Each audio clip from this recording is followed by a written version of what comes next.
Bismillahirrahmanirrahim. Assalamualaikum warahmatullahi wabarakatuh.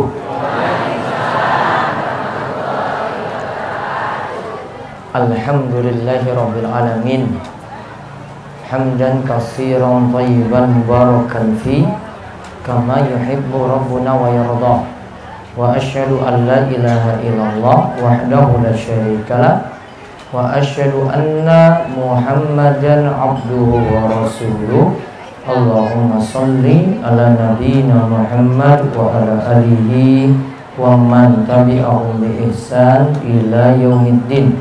Allahumma inna nas'aluka ilman nafi'a wa rizqan thayyiba wa amalan mutaqabbala. Allahumma inna na'udzubika min zawali ni'matik wa tahawuli afiyatik wa fujaati nikmatik wa jami'i sakhatik. Puji syukur kita panjatkan kepada Allah Subhanahu wa taala, selawat dan salam mugi-mugi tercurah kepada junjungan kita Nabi besar Nabi Agung Muhammad sallallahu alaihi wasallam. Bapak ibu-ibu semua dalam keadaan sehat? Alhamdulillah. Semuanya dalam keadaan cukup rizki? Rizkinya cukup? Apa kurang? Serius loh ini. Cukup apa kurang? Ya Allah. Kurang nerima apa memang kurang? Kurang nerima. Mugi-mugi sebelum masuk Ramadan utangnya cepat lunas. Seru banget itu loh. Sebentar lagi kita masuk bulan Ramadan. Mugi-mugi kita diparingi panjang umur, terus sehat, diparingi juga rezeki yang penuh berkah, dan Allah angkat kesulitan-kesulitan kita yang ada, dan mugi bisa menjalankan bulan Ramadan nantinya dengan sukses, dan kita keluar dari bulan Ramadan penuh dengan membawa ampunan dari dosa-dosa yang telah kita lakukan. Allahumma amin. Bapak ibu-ibu, di tengah-tengah bapak ibu-ibu nanti ada dua buletin. Yang pertama, belajar ikhlas dari bulan Ramadan. Nomor kali amalan 24 jam di bulan Ramadan. Niki nyusul ya, yang brosur amalan 24 jam niki nyusul nggih. Itu nanti ada yang bagi kokam langsung bagi. Ya sudah ada yang dapat nggih? Yang pertama belum. Berarti habis. Cuma di kopi 2. Oh. Di kopi 1.500. Yang datang berapa berarti? Iya, tak kira kur 500 paling.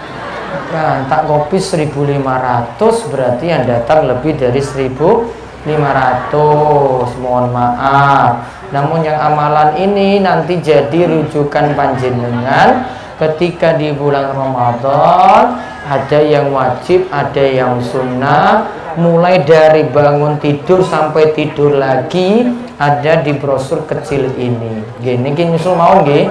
Sekarang kita lihat belajar ikhlas saking amalan Ramadan.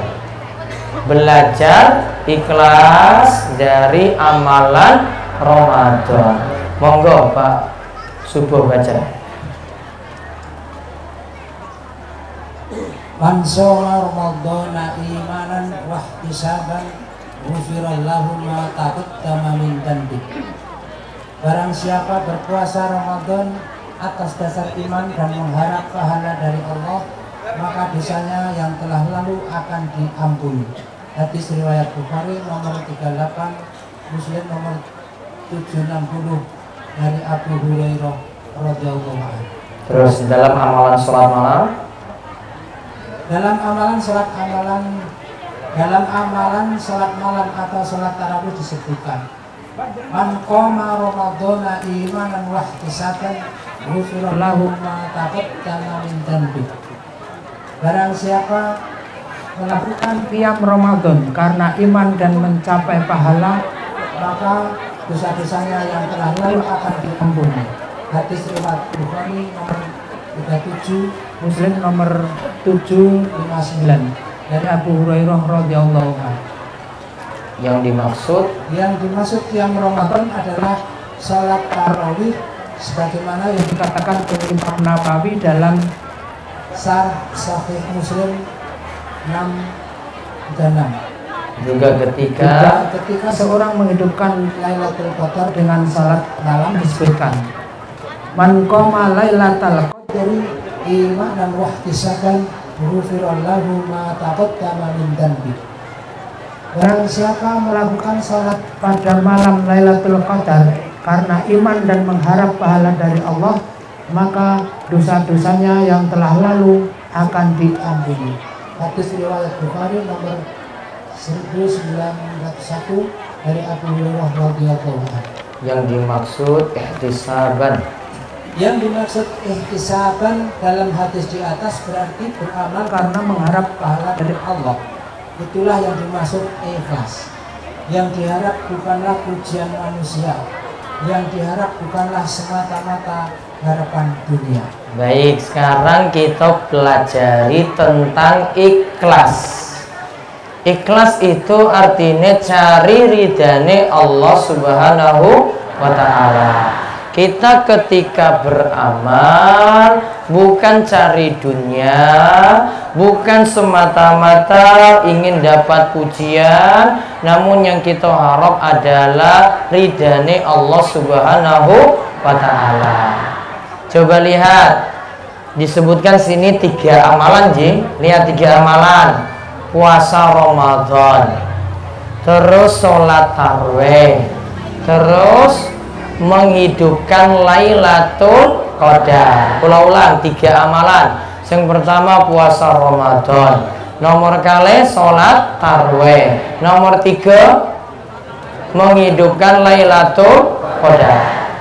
Gini Bapak Ibu-ibu, puasa Ramadan ini syarat utama untuk dapat pahala besar. Kita lakukannya imanan wahtisaban. Man shoma Ramadhana imanan wahtisaban ghufirallahu ma taqaddama min dzambi. Siapa yang berpuasa Ramadan atas dasar iman dan mengharap pahala saking Allah, maka dosa-dosanya yang telah lalu akan diampuni. Yang kedua, siapa man qoma Ramadhana imanan wa ihtisaban ghufirallahu ma taqaddama min dzambi. Siapa yang melakukan qiyam Ramadan atas dasar iman dan mengharap pahala dari Allah, maka dosa-dosanya yang telah lalu juga akan diampuni. Yang ketiga, man qoma Lailatul Qadri imanan wa ihtisaban ghufirallahu ma taqaddama min dzambi. Siapa yang melakukan sholat pada malam Lailatul Qadar atas dasar iman dan mengharap pahala dari Allah, dosa-dosanya yang telah lalu juga akan diampuni. Semuanya penuh dengan pengampunan dosa. 3 amalan ini kalau panjenengan lakukan serius, puasa, sholat tarawih, di akhir-akhir Ramadan ada Lailatul Qadar, lakukan sholat di situ, maka dapat ampunan dosa. Dosa apa yang diampuni? Menurut jumhur atau kebanyakan para ulama, dosa-dosa kecil. Berarti kalau menurut jumhur, kebanyakan para ulama, maka dosa-dosa besar mesti kita tobat dengan tobatan nasuha. Mesti apa? Tobat. Cara tobat bagaimana? Menyesal, kembali taat, tidak mengulangi lagi.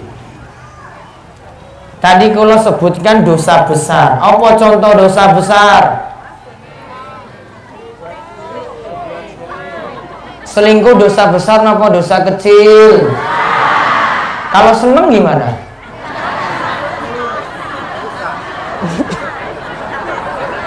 Bapak bilang kalau seneng wis dosa kecil katanya. Ya Allah Pak. Walaupun senang atau tidak, itu masuk dosa besar. Apalagi dosa besar. Pasang nomor, dosa besar nggih, judi, terus riba, terus nyolong sendal. Dosa besar apa dosa kecil? Oh, besar itu. Zolimi orang. Terus ibu-ibu biasanya rasanya uang ya toh ibu-ibu. Dosa besar apa dosa kecil? Kok masih? Mulutnya memang nggak bisa dijaga. Masuk dosa besar karena disebut seperti makan bangkai saudaranya sendiri. Namun ada nggak yang rasani pas puasa? Ya Allah, puasanya batal apa mboten? Berarti puasanya ora beres kabeh itu. Kalau bilang batal loh itu. Puasane sah, pahalane kelong semuanya, hilang semuanya atau berkurang. Karena itu merusak pahala puasa. Tadi disyaratkan jauhi dosa-dosa besar. Kalau tobat ini dilakukan ketika melakukan dosa besar, maka yang selingkuh tadi dia menyesal.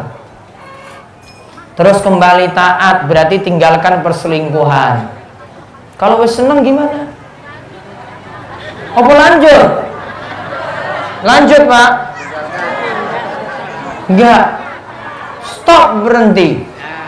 Kemudian bertekad tidak mau diulangi lagi. Seseorang baleni meneh loh ini.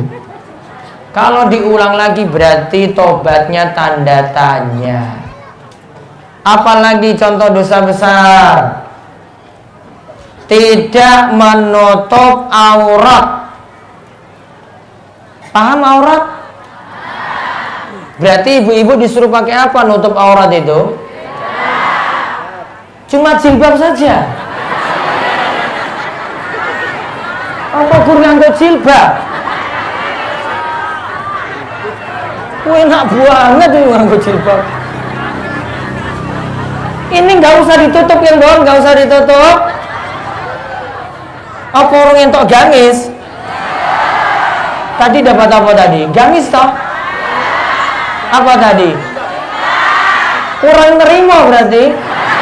Astagfirullahaladzim. Ya Allah, ibu-ibu lagi malam kemis loh jenengan dapat gamis loh itu. Apa kurang gamisnya? Ya jelas dia mau orang nerima ya dia. Yang kasihan itu bapak-bapak loh, orang itu apa-apa loh ini. Iya tak Pak? Nerimo banget ya Allah. Sekarang tadi kalau nggak nutup aurat berarti dosa besar. Kenapa? Nabi SAW pernah mengatakan ada dua orang yang dikatakan tidak akan mencium bau surga dari jarak yang sekian dan sekian. Apa diantaranya? Nabi sebut kasiyatun ariyat, perempuan yang pakai pakaian namun telanjang. Apa yang dimaksud? Apa yang dimaksud? Iki wis nganggo jilbab namun gak nutup semuanya. Bagian leher niki aurat napa mboten to ibu-ibu? Hah? Mboten aurat. Kalau bukan aurat berarti jilbabnya itu diikat set. Ini kelihatan. Oh, kalung emasnya iki anyar ya. Kalau seperti itu yang dimaksud berarti buka-bukaan saja. Itu enggak cukup. Nutup aurat itu seluruh tubuh kecuali muka, terus telapak tangan, kaki nih. Ditutup napa mboten? Tutup ngangge apa? Kos kaki wis rasa tak ngomong. Wis rampung. Ganti tema berikutnya. Engkau kurang terus loh. Iki jilbabe wis kurang, gamisnya apalagi kos kaki meneh.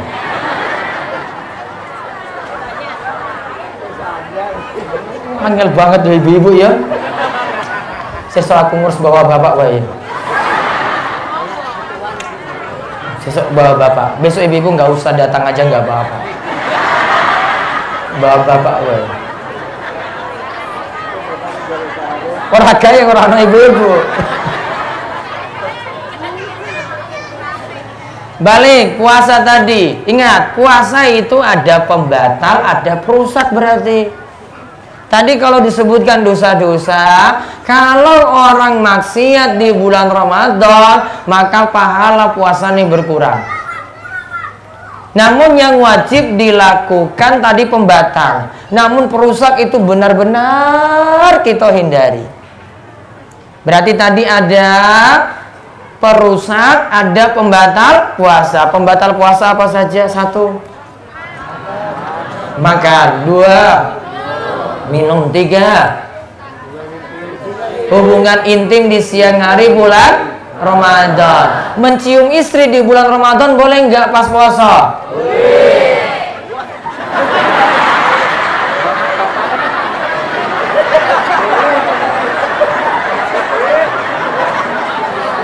Boten batal?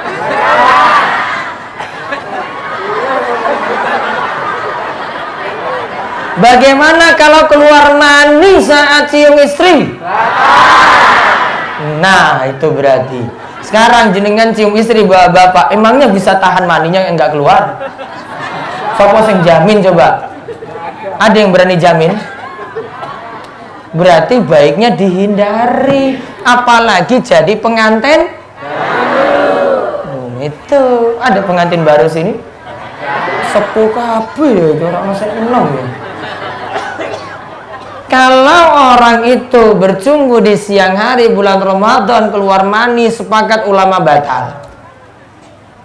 Kalau tidak keluar mani, tidak batal. Namun baiknya tidak dilakukan. Wahaya.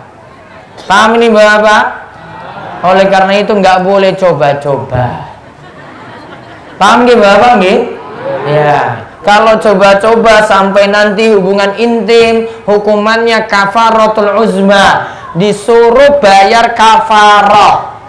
Kafarahnya apa? 1, membebaskan 1 orang budak.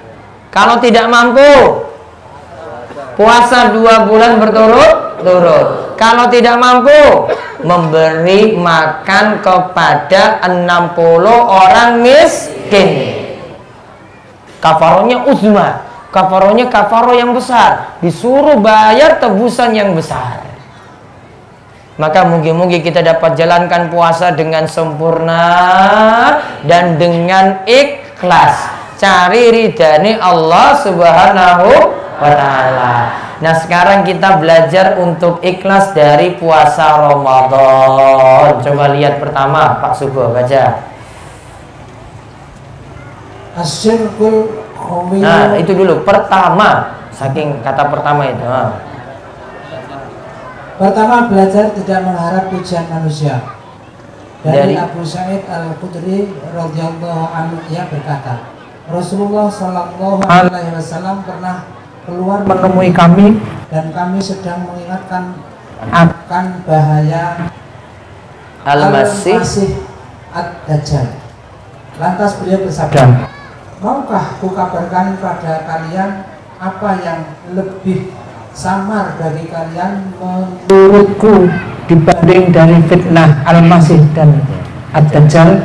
Ya, para sahabat berucap demikian, kata Abu Sa'id Al-Khudri. Beliau pun bersabda, asyirkul khawiyyu an yaqumar rajulu yusalli fayuzziyana salatahu lima yara lin nadhari rajulin.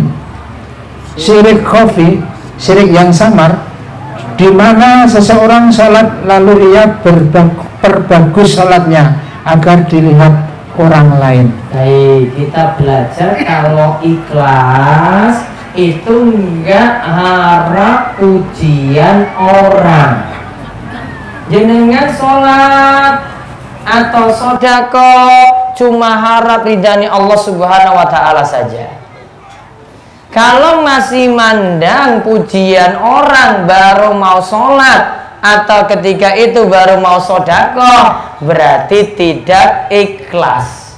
Ada yang sholatnya itu khusyuk sekali, kelihatan khusyuk, namun itu karena riya, karena ingin cari pujian orang. Allahu Akbar, sambil merem loh ini. Ternyata kanan kirinya ada temannya atau mungkin calon mertuanya. Wah, dia panjangkan sholat lebih daripada biasanya. Biasanya sholatnya cuma baca kul. Apa surat apa ini? Kul huwallahu ahad. Kul a'udzu birabbil falaq. Kul a'udzu birabbin nas. Karena tahu di sini ada calon mertuanya, dia panjangkan sholatnya tadi baca surat Al-Baqarah. Al-Baqarah panjang ya tak? Panjang sekali karena ingin dapat pujian orang.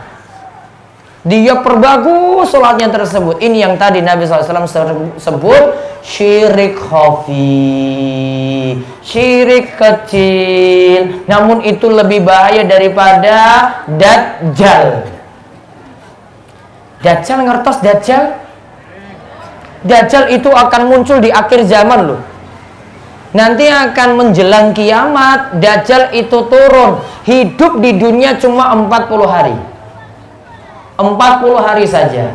Dan ketika itu dia cari pengikut, siapa yang mau jadi pengikut Dajjal. Namun 40 hari tadi, satu hari rasanya setahun. Satu hari lagi rasanya sebulan. Satu hari lagi rasanya Jumat ke Jumat, berarti sepekan. Satu hari lagi atau hari-hari lainnya lagi sama seperti hari-hari biasa. Berarti dia cari pengikut selama 40 hari tadi. Dan nanti yang paling banyak pengikutnya dari ibu-ibu. Jadi pengikutnya siapa? Dajjal. Ketika tidak kuat iman, ibu-ibu yang banyak jadi pengikutnya loh di sini. Ibu-ibu imannya itu biasanya nggak kuat. Ketika Dajjal itu datang, hujan itu Dajjal bisa turunkan dengan izin Allah. Orang mati bisa Dajjal hidupkan. Yang hidup bisa Dajjal matikan. Benar-benar jadi fitnah yang luar biasa nanti ketika di akhir zaman. Maka biasanya kita ketika di tahiyat akhir baca Allahumma inni a'udzubika min azabi jahannam wa min azabil qabri wa min fitnatil mahya wal mamat wa min syarri fitnatil masihid dajjal. Setelah bacaan tahiyat kita baca bacaan ini. Ternyata orang yang ria cari pujian ketika beramal lebih parah dibandingkan Dajjal, kata Nabi Shallallahu Alaihi Wasallam.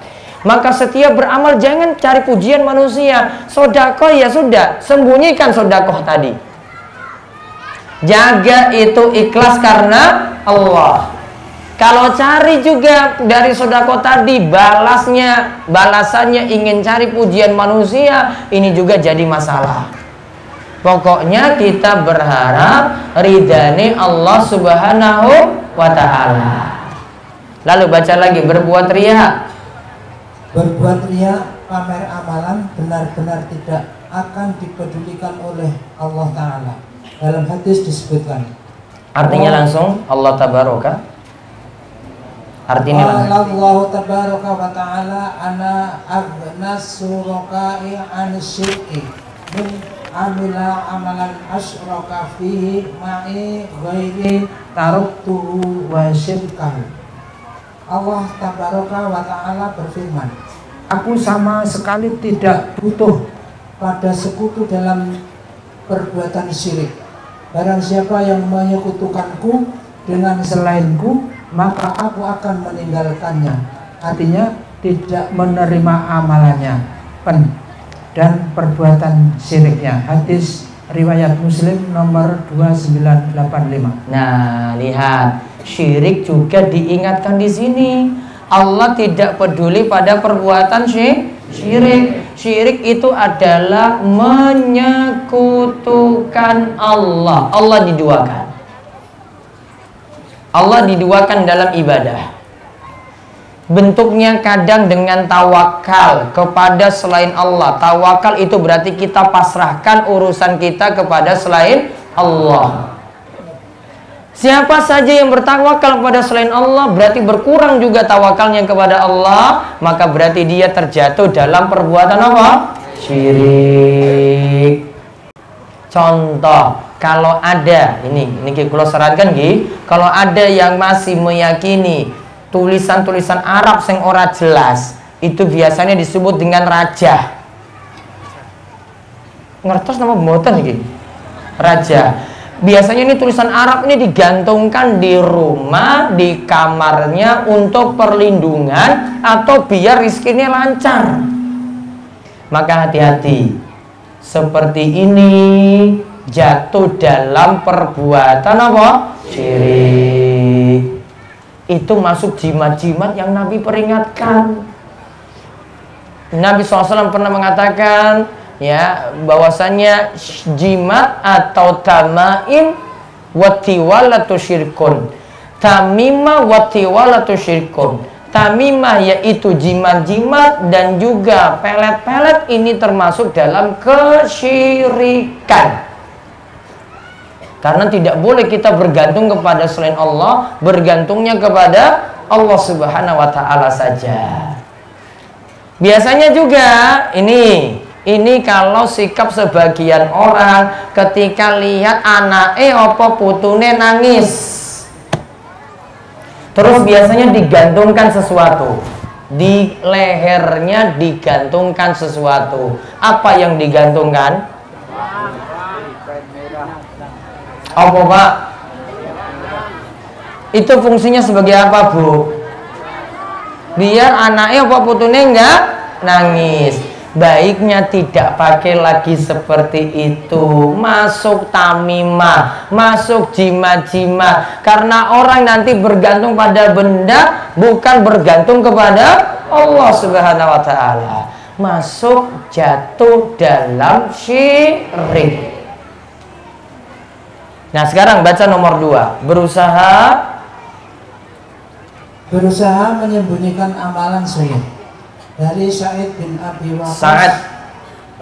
Dari Sa'ad bin Abi Waqqas radhiyallahu anhu, Nabi sallallahu alaihi wasallam bersabda, "Innallaha yuhibbul 'abda taqiyyal ghaniyal 'afiyah." Sesungguhnya Allah mencintai hamba yang bertakwa, hamba yang hatinya selalu merasa cukup dan yang suka mengasingkan diri. Terus di bawahnya lagi yang dimaksud bukan, di bawahnya langsung itu Pak. Hadis riwayat Muslim, terus yang dimaksud yang bawahnya langsung. Yang dimaksud dengan al-khafi dalam hadis adalah artinya tidak terkenal, tidak masyhur, terasing untuk menyibukkan diri dalam ibadah dan mengurus dirinya sendiri. Di bawahnya lagi berarti Muslim 1884. Terus berarti termasuk di antara hamba yang dicintai Allah adalah yang menyembunyikan amalan solihnya. Berarti hamba yang paling bagus tidak pamer-pamer amalan, berusaha menyembunyikan amalan. Kalau memang dia sholat tahajud asalnya itu sendiri, yuk berarti dia sembunyikan amalan tadi, tidak dipamer-pamerkan. Ada yang sodako, sudah saya masukkan dalam kotak ini misalnya 100.000. Biasanya berapa? Berapa? Oh, abu-abu berarti. Ya wes, ini 100.000 lah sekali-sekali. Itu dijaga amalan tadi, jangan sampai ada yang tahu. Jadi amalan rahasia antara diri kita dengan Allah Subhanahu wa ta'ala. Semakin disembunyikan pahalanya semakin besar. Lalu misalnya dalam hal sedekah, coba baca lagi.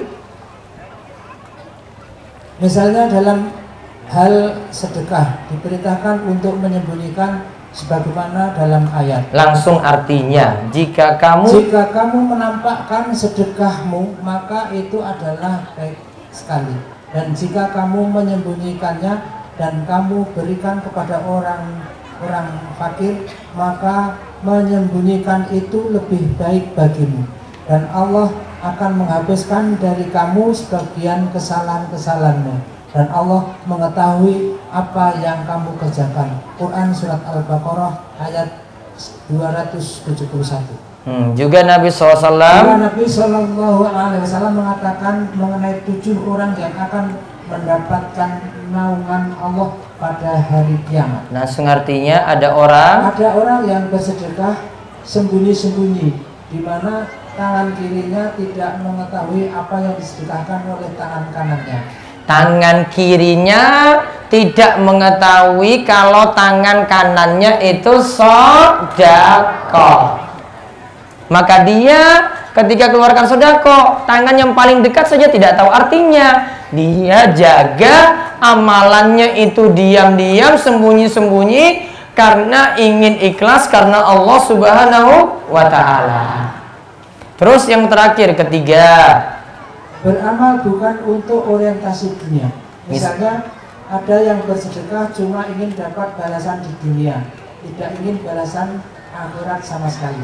Kata dia sodako 50.000, kata ustadznya nanti diganti 500.000. Sodako 500.000 akan diganti 5 juta. Sodakonya 5 juta diganti 50 juta. Kalau cuma nunggu gantian, ditakutkan tidak ikhlas.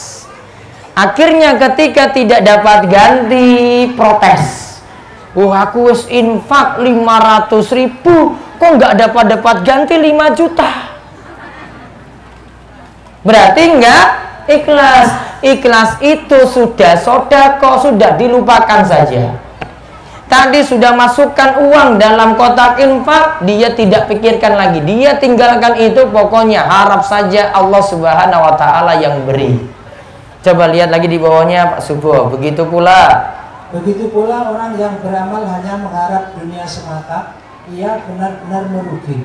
Allah Ta'ala berfirman, barang siapa yang menghendaki keuntungan di akhirat, akan kami tambah keuntungan itu baginya. Dan barang siapa yang menghendaki keuntungan di dunia, kami berikan kepadanya sebagian dari keuntungan dunia, dan tidak ada baginya suatu bagian pun di akhirat. Quran Surat Asy-Syura ayat 20. Maka disebut dalam surat Asy-Syura ayat 20, kita dituntut ikhlas, cari ridhane Allah. Kalau kita sudah ikhlas, berarti cuma pahala dari Allah yang kita harap. Namun kalau kita tidak ikhlas, cari terus dunia, dan dunia. Yang dia harap cuma balasan di dunia saja. Lalu yang terakhir dari Abu Hurairah. Dari Abu Hurairah radhiyallahu anhu, Rasulullah sallallahu alaihi wasallam bersabda. Artinya celakalah hamba dinar, dirham, latifah, dan misbah, khomisah, dan khomisah. Jika diberi dia pun ridho, namun jika tidak diberi dia tidak ridho. Dia akan celaka dan akan kembali binasa.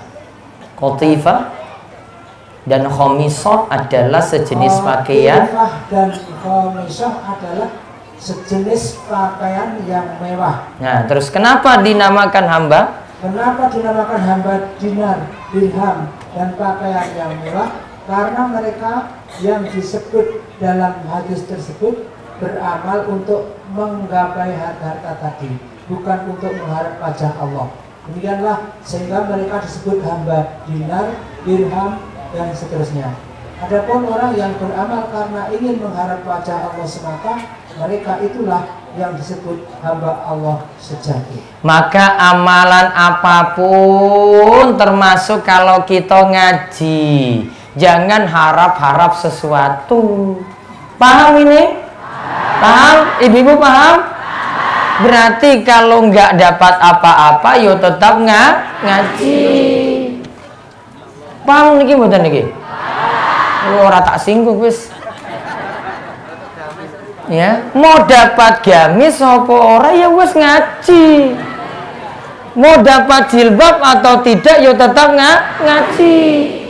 Ya mau dapat sesuatu atau tidak ya tetap ngaji. Cari ridane Allah, maka akan diberikan surga oleh Allah Subhanahu wa taala kalau kita niatkan ikhlas karena Allah. Kembali ke amaliyah Ramadan, semua amal yang kita lakukan nanti 24 jam usahakan ikhlas. Cari ridane Allah. Amalan-amalannya di sini yang di brosur kecil ini. Ini 24 jam ada 40 amalan. Jenengan praktekkan 40 ini wes cukup. Cukup dengan tontonan Kanjeng Nabi, nggak usah buat amalan-amalan baru sendiri. Contoh di sini kalau ingatkan, ingat nanti di akhir-akhir bulan Ramadan itu nggak ada sholat-sholat khusus loh, nggak ada namanya sholat Lailatul Qadar. Ya, nggak ada namanya sholat Lailatul Qadar. Sholat Lailatul Qadar itu nggak ada. Jenengan tarwe pas itu malam Lailatul Qadar. Pas banget dengan malam itu, maka sholat tarawihnya dilipat gandakan seperti ibadah 1000 bulan. Yang penting itu jaga istiqomah sampai akhir. Masalah kita cuma panas-panas di awal-awal saja. Full masjidnya 20 shaf. Beralih 5 hari kurang sak shaf. Beralih lagi hari ke-10 hilang 5 shaf. Beralih lagi hari 20 tinggal sak shaf. Mau masuk malam Idul Fitri kebak lagi.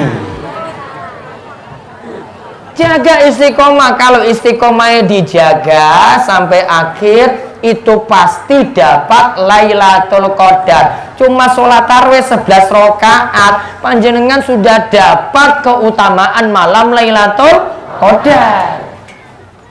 Bisa juga dengan iktikaf, diam sebentar di masjid untuk lakukan iktikaf. Bisa dapat keutamaan tersebut. Mugi-mugi Ramadan kita penuh berkah dan Allah memberikan pahala yang banyak untuk setiap amalan kita yang ada, dan terus diparingi ikhlas cari ridane Allah. Allahumma amin. Kemudian selanjutnya wonten waktu untuk tanya jawab 10 menit. Monggo. 1. Terus ibu-ibu wonten? Ibu-ibu. Apa wis panas to iki? Wah, nanti tambah ireng ya iki ya. Ayo. Monggo, Pak. Ya, Mbak. Assalamualaikum warahmatullahi wabarakatuh. Waalaikumsalam warahmatullahi wabarakatuh. Ini Pak Ustaz, nanti ada kekurangannya tentang pemakaian jilbab dalam surat Al-Ahzab itu kan tidak salah 50 kan enggak? 59. Iya 59 itu enggak, intinya itu kan cuma pakai jilbab terus untuk seluruh wajah kecuali mata kan. Nah, sekarang yang kami lihatkan itu yang dia maksud dengan wajahnya matanya lihat dengan membuka wajah selama ini bagian perbedaan paham itu. Yang kedua tentang saya itu kadang-kadang menyampaikan pengajian dengan jamaah itu ini. Kita mengajak sholat tahajud. Betapa nikmatnya sholat tahajud itu sampai saya juga sering-sering menangis. Nah, dalam hal itu saya itu mengajak. Dan saya menyampaikan, kadang-kadang jam 3 itu saya sudah bangun sholat tahajud kadang-kadang semacam itu. Terus selanjutnya saya juga sering mesol dengan kawan-kawan, dan kawan juga mesol dengan saya, ajak-ajak soal tadi. Nah semacam itu apakah kalau saya mengajak, ya menyampaikan bahwa saya kadang-kadang baru jam 3 itu merupakan satu kesyirikan atau tidak? Kalau itu merupakan kesyirikan, semoga Allah mengampuni dosa saya. Itu saya Pak. Assalamualaikum warahmatullahi wabarakatuh. Baik, yang pertama tadi coba Mbak. Yang pertama apa? Jilbab. Yang Masalah mau nutup muka. Ya, kecuali mata. Ya itu yang perbedaannya antara ini kan tidak menutup wajah, tapi jilbab macam itu. Ya. Ibu-ibu sini nggak nutup muka. Kenapa ibu-ibu? Ibu-ibu itu ayune itu dengan muka apa kaki? Hah? Orang itu naksir ibu-ibu sebelumnya itu bapak dulu naksir panjenengan itu lihat mukanya apa sikile coba? Nah. Tahu saya sebut kayak gini kenapa?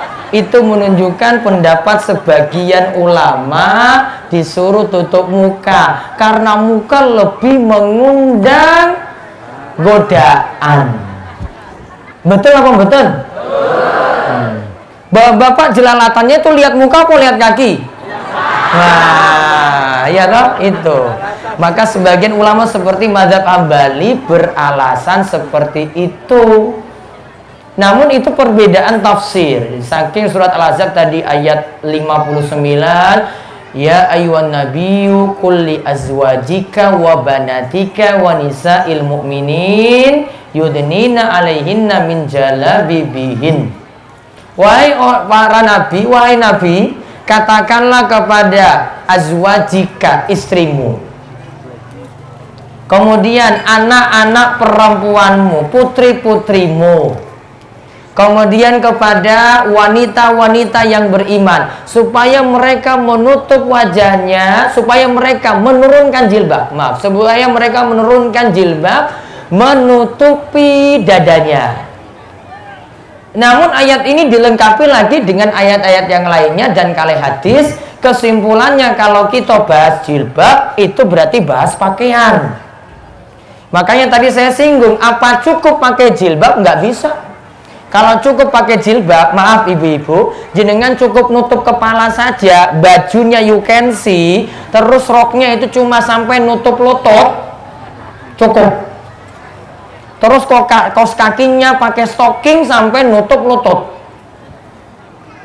Itu kalau mau suruh pakai jilbab saja. Namun itu belum cukup karena harus nutup aurat. Nah, terjadi perbedaan para ulama, auratnya mana yang ditutup. Yang tepat menurut jumhur atau kebanyakan ulama, seluruh tubuh ditutup kecuali muka dan telapak tangan.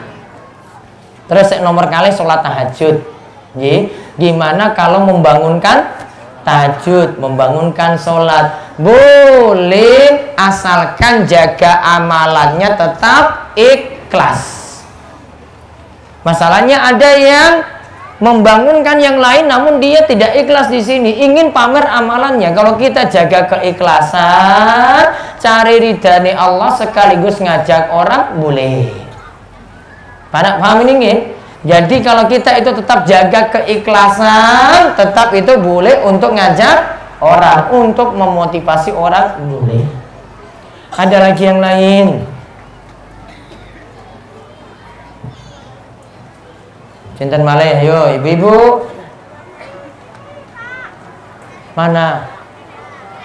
Gimana mic-nya? Oh, di luar, Pak. Pak Kokam coba ambil mic ini ya. Terus sudah siapa? Ya, monggo Bu. Assalamualaikum warahmatullahi wabarakatuh. Waalaikumsalam warahmatullahi wabarakatuh. Maaf, Ustaz, di sini saya akan tanya, ada 2 pertanyaan. Yang pertama yaitu saya pernah membaca surat Al-Ahzab ayat yang keempat bunyinya wa mar'atuhu hamalatal hatab, dan begitu juga pula istrinya pembawa kayu bakar atau penyebar fitnah. Itu istri yang bagaimana? Yang pertama, lalu yang kedua, bila mana seorang sholat memejamkan mata tentunya tidak boleh. Tapi kalau seseorang sudah terbiasa pakai berkacamata tiap harinya, tapi waktu sholatnya tidak mau melepas kacamata tadi, boleh atau tidak? Boleh. Sekian, Ustadz. Yang kedua boleh. Ya, sekian. Yang pertama tadi apa? Yang pertama, yang surat Wa mra'atuhu hammalatal hatab. Artinya apa tadi, Bu? Artinya ketika istrinya pembawa kayu bakar atau penyebar fitnah. Yang dimaksud penyebar fitnah itu istri yang bagi fitnah. Baik. Sekian, wassalamualaikum warahmatullahi wabarakatuh. Waalaikumsalam warahmatullahi wabarakatuh. Ibu-ibu sering menyebar fitnah? Ibu-ibu apa bapak-bapak? Hah? Ibu-ibu yang banyak kesalahan pada mulut apa bapak-bapak? Ibu bapak-bapak kesalahannya pada apa? Matanya kenapa? Oh, yes. Kalau ibu-ibu mulutnya nggak bisa dijaga, wis terjawab berarti. Ya, karena perempuan nggak bisa jaga mulutnya tadi, ada gosip-gosip disebar terus. Iya kan? Ye. Ayat itu menceritakan tentang istrinya Abu Lahab, namanya Ummu Jamil. Abu Lahab itu istrinya namanya Ummu Jamil. Namun sayangnya Abu Lahab itu ganteng banget, istrinya ki ayu banget, dua-duanya masuk neraka. Berarti nggak pakai modal ganteng dan cantik, namun pakai modal apa biar selamat dari neraka? Amal soleh. Dua-duanya ini sering mencelakai Nabi Shallallahu Alaihi Wasallam. Yang namanya Abu Bakar itu sering taruh kayu bakar itu di jalan supaya jalan Nabi SAW terganggu. Istrinya yang bawa kayu bakar. Berarti suami istri gotong royong nyakiti Kanjeng Nabi. Siapa istrinya tadi namanya? Ummu Jamil. Suaminya Abu Lahab. Berarti ada peluang suami istri masuk surga bareng-bareng. Pingin seperti itu? Hah? Pingin masuk surga bareng-bareng apa masuk neraka bareng-bareng? Masuk surga apa masuk neraka? Atau ibu-ibu pingin masuk surga sendiri? Mau bareng dengan suami? Betul? Walaupun suaminya pelit, gak punya duit katanya. Atau bapak pengen masuk surga sendiri, istri nggak perlu. Hah? Pengen barengan istri? Istrinya cerewet banget loh. Hah? Tetap pengen? Iya. Maka kalau masuk surga bareng-bareng. Jangan seperti kasusnya Abu Lahab dan Ummu Jamil, masuk nerakanya bareng-bareng. Maka kalau ibu-ibu yang ngaji, bapak-bapak belum dapat hidayah, ngajak suaminya untuk dapat hidayah. Kalau bapak yang ngaji, istrinya nggak ngaji, berarti ngajak istrinya juga untuk ngaji, biar masuk surganya juga bareng-bareng, sehidup sesurga. Apa mau mati bareng-bareng juga? Sehidup sesurga. Sehidup semati paling nggak mau bareng-bareng loh kalau mati. Ya, kalau bersih hidup bareng-bareng, maka surganya juga mudah-mudahan barengan masuk surga. Allahumma amin. Satu lagi, ayo. Nggih, gimana ini? Oh, nggih, ayo. Oh, Bu Tofa. Yang pertama adalah sebelumnya Bismillahirrahmanirrahim. Assalamualaikum warahmatullahi wabarakatuh. Waalaikumsalam warahmatullahi Seperti wabarakatuh. yang saya tanyakan, ini adalah dari jamaah menyampaikan, seorang perempuan menyampaikan bahwa suaminya itu ketika puasa Ramadan dia tidur siang sampai bermimpi basah gitu. Nah, karena tidak tahunya, jadi sang suami tadi itu terus makan gitu, karena sudah jadi batal gitu, pikirannya seperti itu. Dan nanti tolong Ustadz jelaskan, di sini juga bapak-bapak banyak, jadi istrinya tadi juga hadir di sini, jadi nanti tolong di. Berarti ketika dia paham itu mimpi basah, dia nganggap puasanya batal, terus makan. Iya. Gitu. Iya. Makannya dalam keadaan ingat. Ingat karena tidak tahu, jadi kok aku jadi malah keluar mani gitu siang-siang, jadinya berarti ini zina juga bukan, dia mengatakan begitu. Tapi saya bersetubuh juga tidak, tetapi saya tidur keluar mani gitu, jadi berarti puasa saya batal, jadi terus makan. Nah karena kurang pengertian saja. Nah itu nanti tolong Ustadz jelaskan. Terus yang kedua, ini juga dari ibu-ibu, dia ini adalah ibu muda yang pakai kontrasepsi dan dia flek terus. Nah jadi sebulan di Ramadan tahun kemarin itu juga flek terus gitu. Nah terus bagaimana untuk menyikapi ini? Apakah itu dikatakan haid atau bagaimana? Itu aja tadi. Assalamualaikum warahmatullahi wabarakatuh. Waalaikumsalam warahmatullahi wabarakatuh. Bapak ini mau tertawa kalau dengar flek gitu.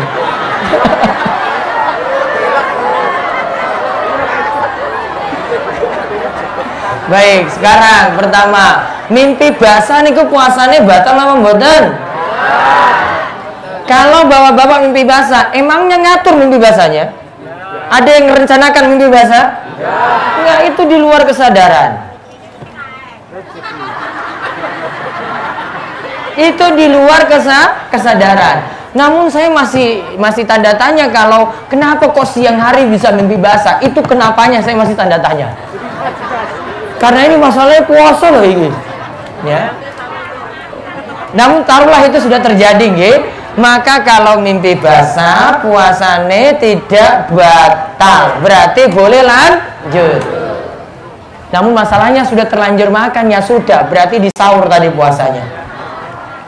Karena dia sudah terlanjur makan, itu juga bukan dalam keadaan lupa, berarti diganti nanti diqadha, disaur puasanya yang tadi batal. Terus yang kedua, mandi besar enggak? Ya jelas mandi besar, mimpi basah.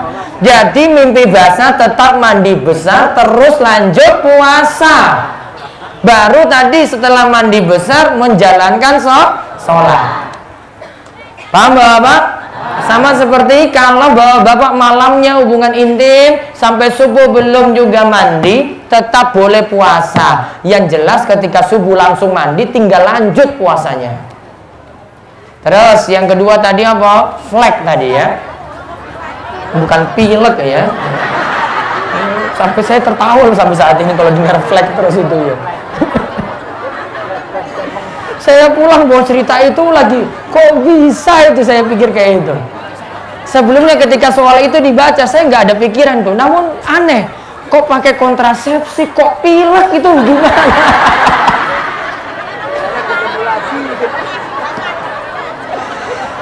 Nggak masuk di akal ya. Lalu saya potong itu bukan pilek paling, itu flek. Iya betul, flek ternyata. Nah sekarang flek tadi, lihat ada dua keadaan ibu-ibu. Kalau fleknya tadi nyambung dengan haid, ada kebiasaan haid, maka dihukumi haid. Namun kalau nggak nyambung, maka tidak dihukumi haid. Masalahnya ini pakai kontrasepsi loh ini.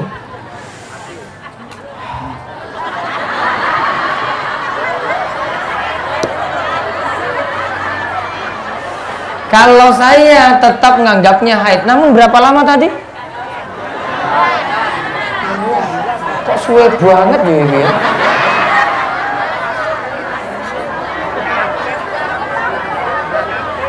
Coba nanti dicek itu, tanya ibunya, itu punya kebiasaan haid enggak? Iya. Namun kalau pakai kontrasepsi nggak ada lagi, nggak ada kebiasaan haid. Ya itu bukan lagi kebiasaan. Makanya saya agak bingung kok bisa sampai 1 bulan. Ya 1 bulan. Kalau sudah lebih dari 1 bulan, saran saya itu tidak dianggap haid lagi. Solusinya gimana? Solusinya suruh periksa. Gitu. Karena sudah lebih dari 1 bulan ya. Pon, baik. Ada lagi? Sampul? Sini tak. Ada di Mana satu lagi? Pundi niki? di sini. Di jalan tak. Oh, di jualan ya. Ayo, Bu, monggo. Monggo langsung. Assalamualaikum warahmatullahi wabarakatuh. Waalaikumsalam warahmatullahi wabarakatuh. Yang saya tanyakan ini kan masalah sholat tarawih. Sholat tarawih itu khusus perempuan itu sebaiknya di rumah atau di masjid tak? Baik, gini. Yang nomor 2 tak? Ya. Yang nomor 2 itu sholat tahajud itu sebaiknya lebih bagus itu 2 atau 4 rakaat. Baik, Itu ya. aja ya. Udah. Assalamualaikum warahmatullahi wabarakatuh. Waalaikumsalam warahmatullahi wabarakatuh. Niki terakhir nggih. Kalau sholat apa tadi tarwih gini. Kalau pilihan ibu-ibu itu pilihan, mau ke masjid boleh, mau di rumah juga boleh. Namun kalau bapak-bapak ke masjid, bapak-bapak harus belajar sholat berjamaah di masjid. Kalau bapak-bapak pengen di rumah, saran saya pakai rukuh saja. Ngambil gamis. Jadi bapak-bapak soleha. Gitu. Biasakan sholat 5 waktu di masjid. Kalau dengan saya nggak bisa tawar-tawar kalau untuk ke masjid untuk bapak-bapak. Kalau masih sehat, masih kuat, belajar sholat berjamaah di masjid. Kalau ibu-ibu pilihan mau ke masjid boleh, mau di rumah juga boleh. Namun kalau di rumah itu nggak bisa konsen tarawihnya, ya sudah ke masjid. Bapak-bapak nggak bisa, tetap di masjid. Ya, paham nggih? Terus yang kedua tadi apa? Tahajud mau 2 boleh, mau 4 juga boleh. Sama juga untuk tarawih, mau 2 juga boleh, mau 4 juga boleh. Karena sholat sunnah itu sifatnya fleksibel, artinya bebas. Mau lakukan dengan cara apapun boleh. Beda dengan sholat wajib. Sholat wajib itu lebih diperketat dibandingkan dengan sholat sunnah. Wallahu alam bisawab. Kita tutup kalian doa, mungkin-mungkin membawa berkah bagi kita sekalian. Bismillahirrahmanirrahim.